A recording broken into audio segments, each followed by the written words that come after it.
Python को हमने start किया था कल। बेसिक चीजें हमने, जनरलाइज चीजें स्टडी की। पाइथन को किसने बनाया, कब बनाया, और पाइथन के साथ हम क्या क्या कर सकते हैं। ठीक है। तो आज एक्चुअली हमें पाइथन के अंदर कोडिंग स्टार्ट करना है। तो जो भी प्रोग्रामिंग टाइप करना है या जहां पे भी कोड लिखना है, तो हर एक के लिए ना एक सॉफ्टवेयर बना हुआ होता है, या उसे तुम आईडी कहते हो। ठीक है। इंटीग्रेटेड डेवलपमेंट्स, जहां पे आईडी ही बोला जाता है उसे, जहां पे हम कोड लिखते हैं, और उससे ऑटोमेटिक उसके अंदर उसका कंपाइलर और इंटरप्रेटर भी होता है। सो दैट जो भी हम कोड लिखेंगे उस कोड को मशीन लैंग्वेज में कन्वर्ट कर देता है, और उस सिंटैक्स को समझता भी है। मतलब जो भी लैंग्वेज है उसकी लैंग्वेज के रिलेटेड उसका कंपाइलर भी होता है। बेसिकली ये चीजें याद रखना। फिर क्योंकि उसका सिंटैक्स उसी को समझता है, और वो ऑटोमेटिकली उसे मशीन में कन्वर्ट भी करता है। तो पाइथन प्रोग्राम लिखने के लिए बहुत सारे एडिटर्स हैं, बट हम जो यूज करने वाले, ऑफिशियल एडिटर यूज करने वाले, उसे आईडीएलई कहा जाता है, पाइथन का आईडीएलई। ठीक है। तो अभी सबसे पहले हम इसको जानते हैं कि इसे इंस्टॉल कैसे करना है, कहाँ से इसे डाउनलोड करना है। ठीक है। और क्या क्या प्रोसेस फॉलो करनी है। हाँ, कोई बात नहीं, फिर भी एक प्रॉपर हम वे देख लेंगे। ठीक है। तो बेसिकली इसे अगर डाउनलोड और इंस्टॉल करना है तो हमें गूगल पे जाना होता है। गूगल पे जाके आइडियली तुम्हें सर्च करना है। एक ऑफिशियल वेबसाइट होता है python.org। ठीक है। दिस इज ऑफिशियल वेबसाइट है python.org। यहाँ पे आपको पाइथन के जो भी नए नए अपडेट आते रहते हैं, वो सारी चीजें यहाँ पे आपको दिखाई देंगी। ठीक है। ये देखो, ये ऑफिशियल वेबसाइट कहा जाता है। यहाँ पे इसका प्रॉपर डॉक्यूमेंटेशन है। इवन दो यहाँ पे आप जाके इसके अंदर देखते हो, जॉब्स के ऑप्शन के अंदर चले गए, तो जितने भी जॉब अपॉर्चुनिटी है पाइथन के अंदर, फॉरेन में, इसमें उसमें, तो यहाँ पे मिलते हैं। ठीक है।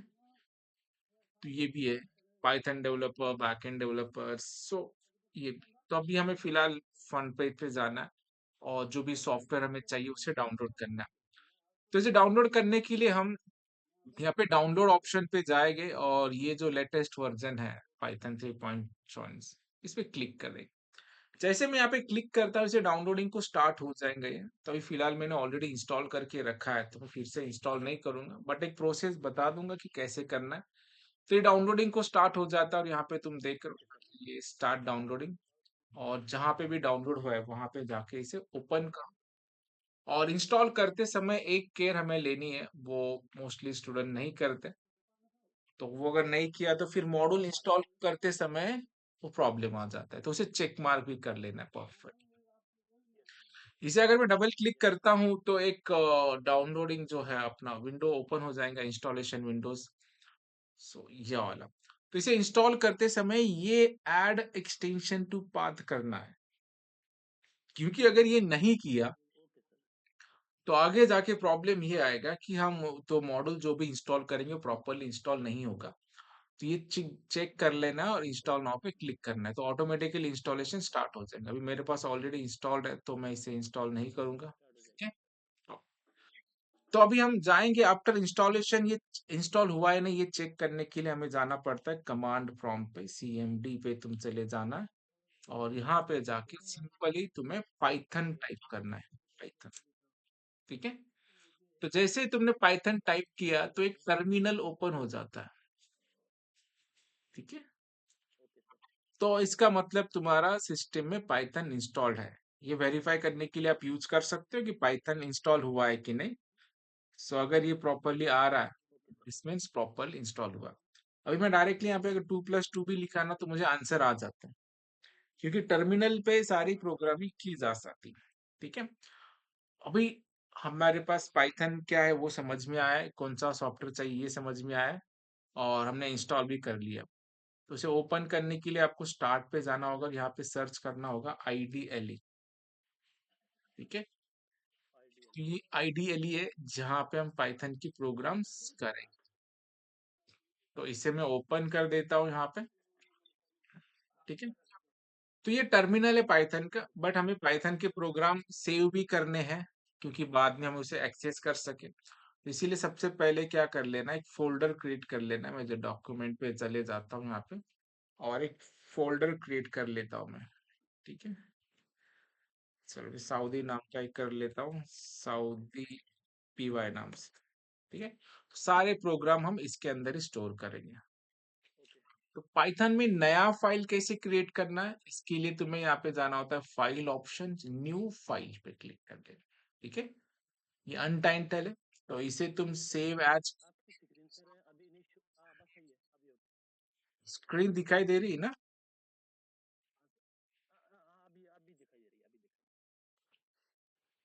हाँ ठीक है, थोड़ा सा लेट रिफ्लेक्ट हो सकता है, कोई प्रॉब्लम नहीं, नहीं बट दिखाई देगी। हाँ, तो यहाँ पे हमें जाना है, फाइल ऑप्शन पे जाएंगे, हम सेव एज करेंगे या डायरेक्टली कंट्रोल एस कर सकते हैं। जैसे हम इसे सेव करने जाएंगे, सेव एज ऑप्शन आता है, तो जो भी फोल्डर हमने क्रिएट किया होगा उसी फोल्डर में फाइल सेव करना है, क्योंकि बाद में एक्सेस इजीली हो जाएंगे। तो यहाँ पे मैं नाम लिखता हूँ first, FIRST, first dot py नाम का एक्सटेंशन होता है पाइथन के लिए। हाँ, तो जो भी आप प्रोग्रामिंग सीखते हो, जैसे सी लैंग्वेज सीख रहे हो तो डॉट सी एक्सटेंशन है, C++ के लिए जो तुम्हारा है, सी लैंग्वेज के लिए तुम्हारा जो है डॉट सी एक्सटेंशन। ठीक है, C++ के लिए CPP है, जावा के लिए जावा है, और पाइथन के लिए py। ठीक है, तभी उस सिस्टम को समझेगा कि ये पाइथन की फाइल है। ठीक है, फिर उसका कंपाइलर काम करने लगेंगे, नहीं तो कंपाइलर को समझेगा ही नहीं कि कौन से लैंग्वेज में आप कोड लिख रहे हो। ठीक है, तो एक्सटेंशन से उसे पता चल जाता है कि तुम्हें पाइथन का कोड है या जो भी कोड है। ठीक है, तो इसीलिए पाइथन का एक्सटेंशन py दे देना है, तो मैंने फर्स्ट डॉट py लिखा। ठीक है, पाइथन से पहले अगर कोई लैंग्वेज हमें आती है तो हम कंपेयर करके इजीली स्टडी कर सकते हैं, अगर नहीं भी आती तो कोई प्रॉब्लम है नहीं। बट अगर मैं जनरलाइज बात करूं नॉर्मल कोडिंग की, जैसे अगर सी लैंग्वेज की अगर हम बात करते हैं, तो हर एक लैंग्वेज ने एक प्रोसीजर फॉलो करता है कि कोड किस कहाँ से स्टार्ट करना है, कैसे स्टार्ट करना है, और उसका स्ट्रक्चर क्या होना चाहिए। फॉर एग्जाम्पल, अगर सी लैंग्वेज में मुझे कुछ चीजें डिस्प्ले करनी है मैसेज के तौर पर, तो उनका एक स्ट्रक्चर होता है। जैसे कि मुझे स्टार्टिंग को कुछ हेडर फाइल इंक्लूड करने पड़ते हैं। ठीक है, stdio.h। ठीक है, और उसके बाद जो प्रोग्रामिंग का जो स्टार्ट होता है, वहां पे तुम्हारा होता है wide main, opening bracket, closing bracket, और इसके अंदर कुछ भी चीजें अगर मुझे डिस्प्ले करना है तो मुझे प्रिंट एफ नाम का फंक्शन यूज करना पड़ता है डबल कोट में। जैसे मैं वेलकम टू सी लैंग्वेज लिखता हूँ, और semi colon is a compulsory. ठीक है, ये एक बात है सी लैंग्वेज। हाँ, इन C++ में भी सेम चीजें हैं। वहां पे सिर्फ प्रिंट करने के लिए जो लिखा जाता है, वहां पे मेथड लिखा जाता है सी आउट करके लिखा जाता है। ठीक है, सी आउट, सी आउट, C++। अगर जावा में कर रहे हैं तो वहां पे भी तुम्हें वाइड मेन मिलेगा। ठीक है, और वहां पे system dot out dot println लिखना पड़ता है फॉर डिस्प्लेइंग मैसेज। तो हर एक लैंग्वेज का प्रिंट करने का तरीका अलग है, और बट जो स्टार्टिंग एग्जीक्यूशन पॉइंट है वो सेम है, चाहे सी लैंग्वेज हो, C++ हो या जावा हो। Wide main, wide main, wide main. ऐसा इसीलिए बनाया गया है कि जो कंपाइलर है उसको एटलीस्ट पता चले कि प्रोग्राम का एग्जीक्यूशन कहाँ से स्टार्ट करना है। ठीक है, तो एग्जीक्यूशन जैसे घर में भी आना है तो पता तो होना चाहिए एंट्री कहाँ से करो। अगर दरवाजा दिखाई नहीं दे रहा है तो हम करेंगे कैसे?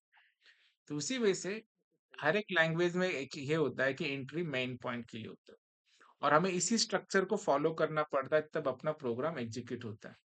ठीक है, बट ये सारी चीजें जो है वो पाइथन के अंदर नहीं फॉलो होता है। ठीक है, पाइथन को बनाया गया है, पाइथन बोलता है कि ये सारी चीजें जो है एंट्री करना या उसका प्रोग्राम का स्ट्रक्चर फॉलो करना, ये सारी चीजें मैं देख लूंगा। आप सिर्फ अपने कोड पे फोकस करो। आप कुछ चीजें कंसोल पे डिस्प्ले करना चाहते हो तो डायरेक्टली फंक्शन का यूज करो, जैसे कि मैं यहाँ पे लिख लिख लेता हूँ प्रिंट। और प्रिंट मेथड जो है वो यूज किया जाता है display message on a screen in Python. ठीक है। और पाइथन के अंदर सेमीकोलन ऑप्शनल है, दिया तो भी चलता है, नहीं दिया तो भी चलता है, तो देना जरूरी नहीं है। बट अपार्ट फ्रॉम पाइथन सारे लैंग्वेज के अंदर सेमीकोलन इज अ कंपलसरी होता है। ठीक है। बट पाइथन में सेमीकोलन लिखने की जरूरत नहीं है। तो किसी भी लैंग्वेज में हमेशा सबसे पहले जो प्रोग्राम होता है, ठीक है, वो यही होता है कि मैसेज कैसे डिस्प्ले करते हैं, डिस्प्ले मैसेज। ठीक है। जैसे अगर हमने पाइथन में मैसेज डिस्प्ले करना है तो प्रिंट नाम का फंक्शन है, तो प्रिंट का यूज करेंगे हम डिस्प्ले मैसेज ऑन स्क्रीन। जैसे कि मैं अभी एक पहला प्रोग्राम करता हूँ। उसके लिए हमने क्या किया, सबसे पहले आईडीएलई को ओपन किया, फाइल पे चले गए, न्यू फाइल बनाया, उसको सेव किया फर्स्ट डॉट पीवाई एक्सटेंशन से। तो ये फाइल है, यहाँ पे मैं लिखता हूँ प्रिंट, PRINT प्रिंट। ठीक है। अभी इसका कलर ना चेंज हो गया है, अगर देखा जाए तो ये चेंज क्यों हुआ, क्योंकि जो भी चीजें सिस्टम ने ऑलरेडी बना के रखी है वो हमेशा कलर में आते हैं। ठीक है। और जो चीजें हम लिख रहे हैं वो ब्लैक कलर में आते हैं। ठीक है, ये याद रखना है। मतलब अगर गलती से अपनी स्पेलिंग गलत भी हो गई, अब ये कैसे आ रहा है,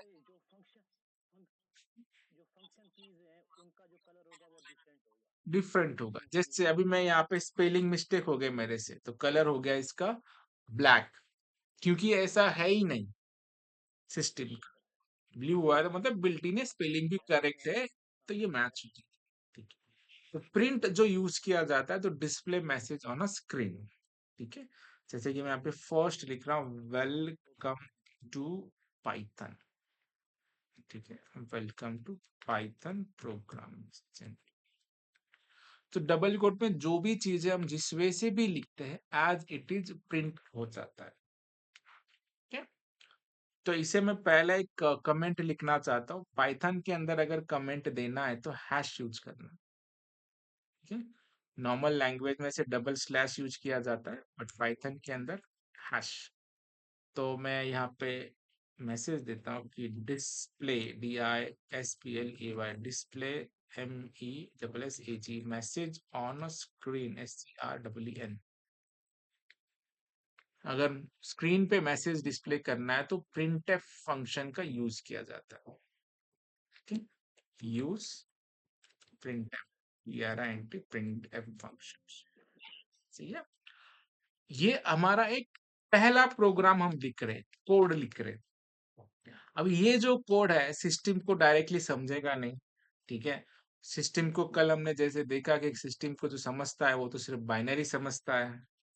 ठीक है।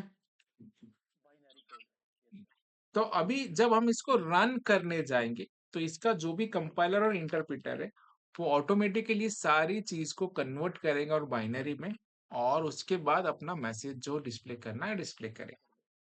जो कल हमने जो एक एक कैरेक्टर को कन्वर्ट करने का पढ़ा था वो इंटरनली सारी चीजें ऑटोमेटिकली हो जाती है, और ये जो करता है वो कंपाइलर करता है। इसको रन करना है तो दो ऑप्शन है, इधर तुम इस पे रन पे जाके यहाँ पे रन मॉड्यूल कर सकते हो, या डायरेक्टली F5 प्रेस कर सकते हो। ठीक है। कभी मैं रन पे जाके रन मॉड्यूल क्लिक कर लेता हूँ और ये रहा अपना output. So this is your first program in Python. ठीक है। जो प्रोग्रामिंग की शुरुआत होती है तो प्रोग्रामिंग में सबसे पहला अगर कोई प्रोग्राम करते हैं तो चीजें डिस्प्ले कैसी करनी है। ठीक है? तो डिस्प्ले करते आना चाहिए हमें। तो इस वजह से हम क्या कर सकते हैं, किसी को भी अगर डिस्प्ले करना है तो हम डिस्प्ले मैसेज कर सकते हैं। तो this is your first programs. ठीक है। फिर से एक बार रिपीट कर देता हूँ, फर्स्ट प्रोग्राम हमने कैसे किया। सबसे पहला काम था हमारा कि हमें एक सॉफ्टवेयर चाहिए, तो python.org। ओके। तो फर्स्ट प्रोग्राम करने के लिए हम सबसे पहले हमें चाहिए सॉफ्टवेयर। तो हमने सॉफ्टवेयर डाउनलोड किया।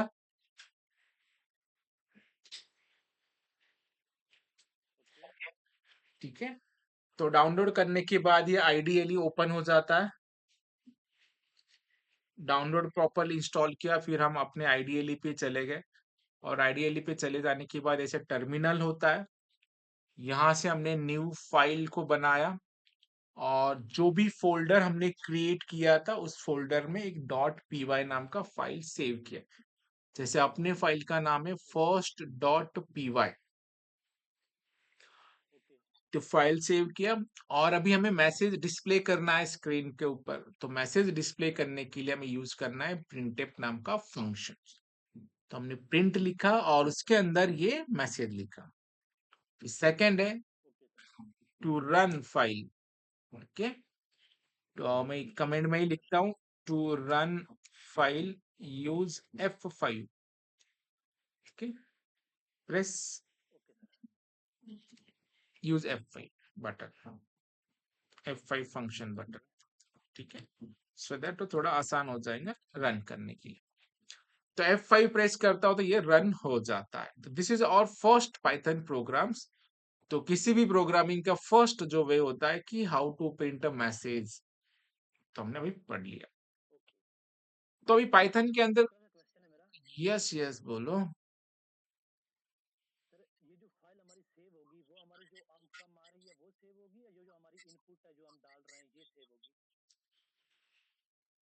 नहीं, ये जो कोड लिखा है हमने वो फाइल सेव होती है। ठीक है, हाँ मतलब जो भी हमने यहाँ पे लिखा है उसको हम जाके ओपन कर सकते हैं। जैसे कि हम अपना फोल्डर जो बनाया था, ये फाइल बनाया था, सॉरी, अपना फोल्डर जो है ऊपर है, और इस फोल्डर के अंदर जो भी कोड हम लिख रहे हैं, ठीक है, जैसे सऊदी पीवाई नाम का ये फर्स्ट डॉट पीवाई नाम की फाइल बनी है, इसका अगर मैंने कोड ओपन किया तो ये कोड ओपन होगा। ठीक है, ये देखो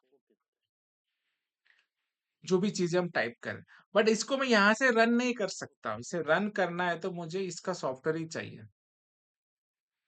ठीक है, तो वो, तो जो भी आप कितने भी लाइन का कोड लिखो सारा कोड एज इट इज दिखता है, बट रन तभी होगा जब हम इसके अंदर आइडियली ओपन करेंगे और उस कंपाइलर से कंपाइल करवा के इसे प्रिंट करवाएंगे।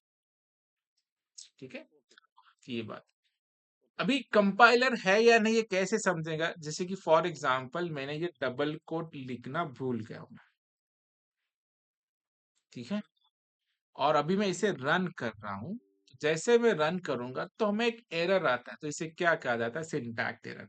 ये कौन बता रहा है हमें, कि इसके पीछे जो है कंपाइलर है, कंपाइलर तुम्हें बता रहा है कि तुमने कुछ मिस्टेक की है, पहले उसे सॉल्व करना। ठीक है, तो प्रॉपरली बताता भी है कि detected at line number 3, 1 2 3, line number 3 पे तुम्हारा एक ब्रैकेट का इश्यू है, स्ट्रिंग लिटरल का इश्यू है। तो ऐसे एरर आएंगे व्हाइल डूइंग प्रोग्रामिंग, तो वो चीज हमें आनी चाहिए, ये चीज। तो सबसे पहला प्रोग्राम तो अपना हो गया।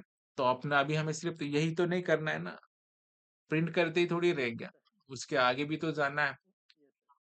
तो उसके नेक्स्ट जो टाइप होता है, उसके बाद जो होता है कि चीजें अभी जो हम प्रिंट कर रहे हो फिक्स स्टोर कर रहे हैं, डायरेक्टली प्रिंट कर रहे हैं। तो बट हमें इसको स्टोर करके भी तो रखना चाहिए, कहीं कहीं ना कहीं पे। हर बार हम प्रिंट टाइप यूज करेंगे, बट किसी ना किसी वेरिएबल, उसको वेरिएबल कहा जाता है प्रोग्रामिंग में। तो अभी मैं थोड़ा सा डेटा टाइप के बारे में बता देता हूँ। तो हालांकि अभी फिक्स वैल्यू स्टोर करेंगे बट इन डिफरेंट फाइल। ठीक है, तो नॉर्मली जो डेटा होता है डे टू डे लाइफ में, तुमने भी देखा होगा कि हम डेटा कौन से फॉर्मेट में स्टोर करते हैं। एक तो हमारा नंबर डेटा होता है, जहाँ पे हम 1 2 3 ऐसे स्टोर करेंगे, या कोई स्ट्रिंग टाइप होता है जहाँ पे हमारा कुछ नाम वगैरह हम लिख रहे हैं। ठीक है, या सिंगल सिंगल कैरेक्टर लिख रहे हैं, या कोई डेसिमल पॉइंट पे लिख रहे हैं। ठीक है, तो यही तो डेटा होता है, या इधर का कॉम्बिनेशन होता है। ठीक है, जो पाइथन जो बनाया गया है, तो Python is basically a dynamic type. ठीक है, अब इस वर्ड को समझो, डायनामिक टाइप का मतलब क्या होता है। डायनामिक टाइप मतलब होता है इसमें स्पेसिफिक डेटा टाइप पास करने की जरूरत नहीं है। अगर यही चीज मैं अगर C++, जावा, इनकी बात करूं, तो अगर मुझे यहाँ पे नंबर डेटा स्टोर करना है, तो मुझे यहाँ पे इंटीजर यूज करना पड़ता है। ठीक है, जैसे integer a is equal to something 100, तो ये इंटीजर टाइप कहलाएगा। अगर मुझे स्ट्रिंग नाम स्टोर करना है तो मुझे यहाँ पे स्ट्रिंग स्टोर करना पड़ेगा। जैसे कि मैं string s is equal to मैं कुछ नाम लिखता हूँ तो ये समझेगा कि ये स्ट्रिंग टाइप का है।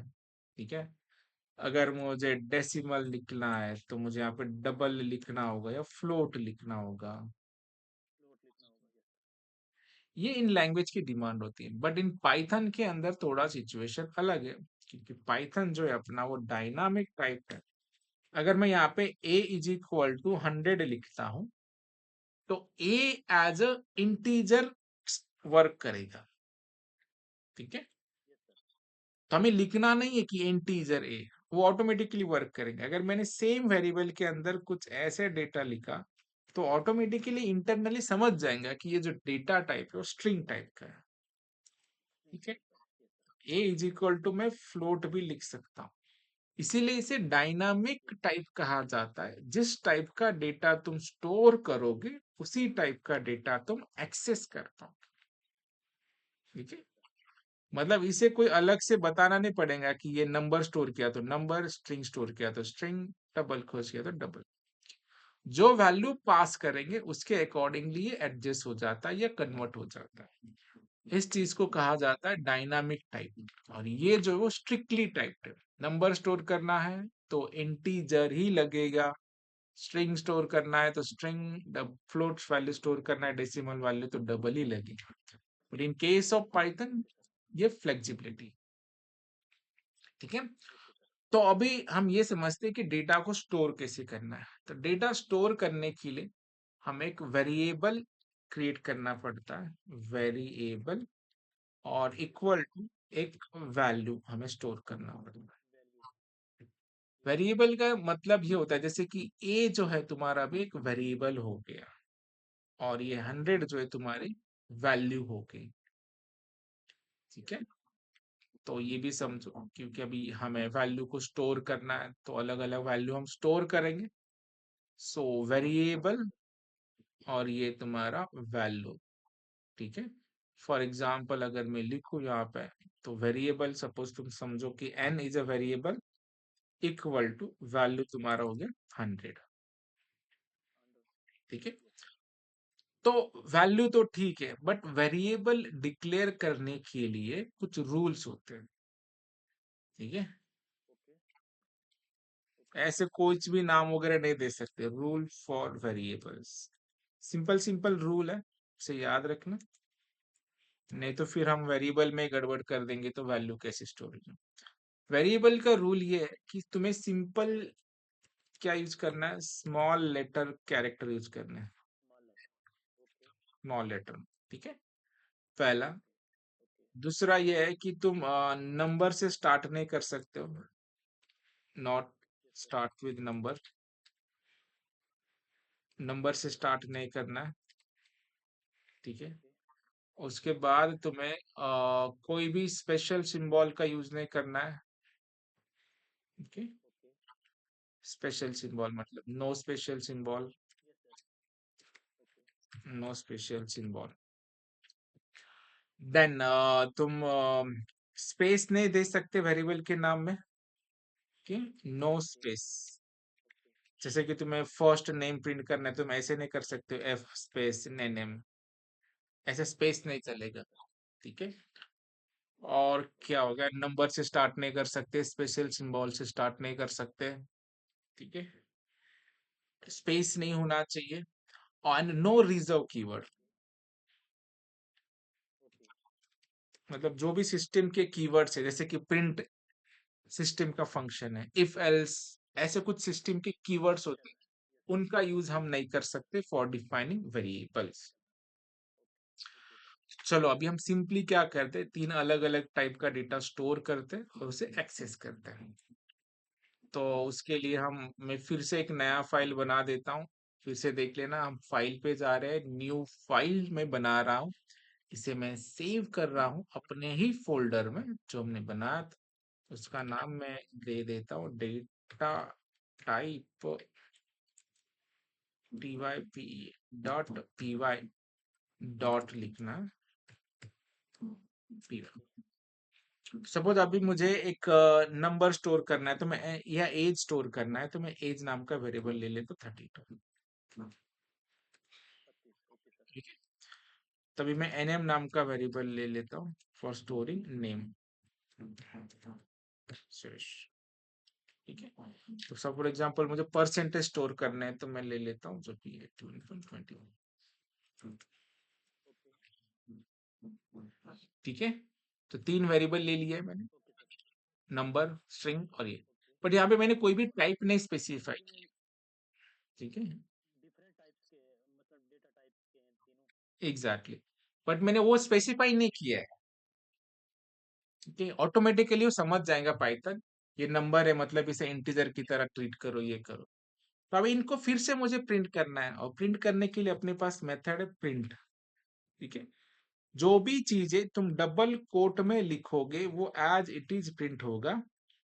उसके बाद तुम्हें देना है कॉमा। सो अभी एज किस वेरिएबल में स्टोर किया हमने, एज नाम के वेरिएबल में, तो मैं यहाँ पे लिखूंगा एज, एज एज। ठीक है, उसके बाद हमने प्रिंट किया है नेम।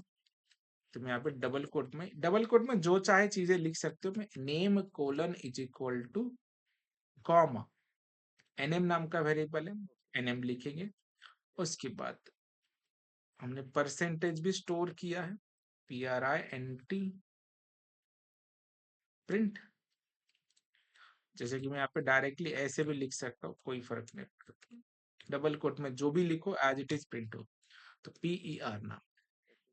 ठीक है, अभी अगर मैं इसे रन करता हूँ तो देखो हमारी वैल्यू प्रिंट हो गई, एज प्रिंट हो गया, नेम प्रिंट हो गया और परसेंटेज भी प्रिंट हो गया।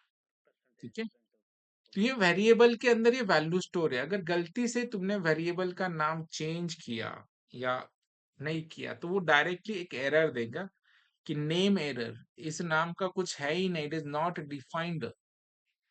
ठीक है, तो इसीलिए जिस वेरिएबल में वैल्यू रखा है उसी वेरिएबल से वैल्यू को उठाना भी है, ये भी याद रखना है, वही वैल्यू प्रिंट होना चाहिए। ठीक है, सो this is your primary stage. ऐसे चीजों की छोटी छोटी प्रैक्टिस करनी है पहले। ठीक है, इनिशियली फाइल कैसे क्रिएट करना है, डिफरेंट डिफरेंट डेटा कैसे स्टोर करना है और उसे फिर से कैसे प्रिंट करना है, ये सबसे इंपॉर्टेंट चीजें है प्रोग्रामिंग को स्टार्ट करने के लिए। हमें डिफरेंट डेटा स्टोर करते आना चाहिए और उस डेटा को एक्सेस भी करते आना चाहिए इस वजह से। ठीक है, तो इनिशियली हम ऐसे फिक्स डेटा पे ही काम करेंगे, फिर धीरे धीरे फिर इसी डेटा को यूजर से कैसे लेना है उसके बारे में स्टडी करेंगे। फिर ये छोटे छोटे डेटा पे पूरे मैथमेटिकल कैलकुलेशन वगैरह पार्ट करेंगे, जैसे छोटे छोटे एडिशन, सब्ट्रैक्शन, मल्टीप्लिकेशन या कुछ फॉर्मूला वगैरह इंप्लीमेंट करेंगे। फिर कंडीशनल बेस और आगे धीरे धीरे स्टेप बाय स्टेप हम प्रोग्रामिंग करेंगे। ठीक है, तो पाइथन के अंदर एक प्रोविजन भी है, हम इसका टाइप भी दे सकते हैं, देख सकते हैं। उस टाइप चेक करने के लिए यहाँ पे एक टाइप नाम का फंक्शन है। देखो कलर चेंज हो गया, तो इससे हमें ये पता चलेगा कि किस टाइप का डेटा है। ठीक है, अभी हम नहीं समझ पा रहे। हाँ, तो इससे हम क्या करेंगे, उसका टाइप भी चेक कर लेंगे कि किस टाइप का ये डेटा है। चलो, मैं उसके आगे ये वैल्यू वैल्यू भी स्टोर कर लेता हूँ, ठीक, ताकि वैल्यू प्लस टाइप दोनों चीजें एक साथ नजर आए। क्लियर। ठीक है, अभी अगर तुम इसे रन करोगे तो तुम्हें समझेगा। देखो जो एज है वो इंटीजर टाइप का है क्लास, नेम जो है वो str टाइप का है, जो डेसिमल है वो तुम्हारा फ्लोट टाइप। ठीक है, ये ऑटोमेटिकली इंटरनली वो समझ जाता है कि ये टाइप क्या है।